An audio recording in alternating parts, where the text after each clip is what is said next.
Hello, students and everybody. I wanted to quickly discuss something that the Walt Disney Company announced yesterday that is very exciting and very interesting at the same time. And it's Story Living by Disney. And so you'll see by my background, this is planned communities that the Walt Disney Company is pursuing throughout the United States. They're building their first community or planning their first community in the Palm Springs area of California, but they're also looking at other regions and other communities or locales within the United States. And what's really interesting about these communities are they will be planned communities owned by the Walt Disney Company where people can live and uh, imagine purchasing homes and being a part of a community of like-minded individuals toward the Walt Disney Company, people who either strongly identify with the company or identify with that lifestyle.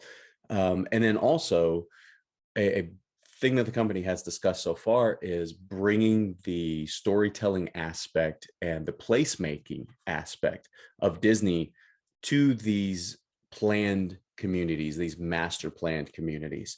And what's really interesting to me about this is it harkens back to one, what the original plan of EPCOT, the experimental prototype community of tomorrow, would have or could have been, and that the original intent was it would be a community where people would live for a short time and work actually in EPCOT. And we've seen what it has become today, because that plan was adapted after Walt Disney passed away, before Walt Disney World opened in 1971.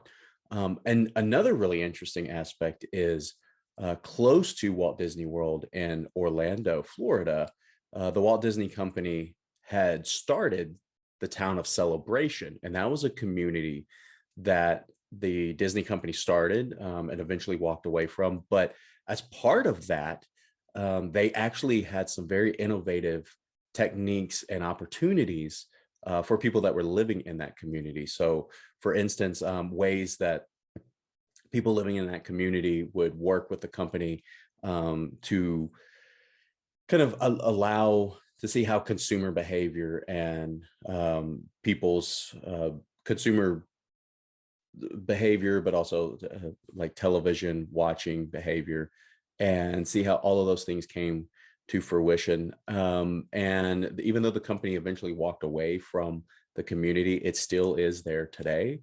And so those two examples make me wonder and am very, very interested in the future of these planned communities. If they come to fruition, what are some of the possibilities that we could see at these planned communities? Could we see somebody, having lectures at these community centers, like I talked about with Beatrice Dennis?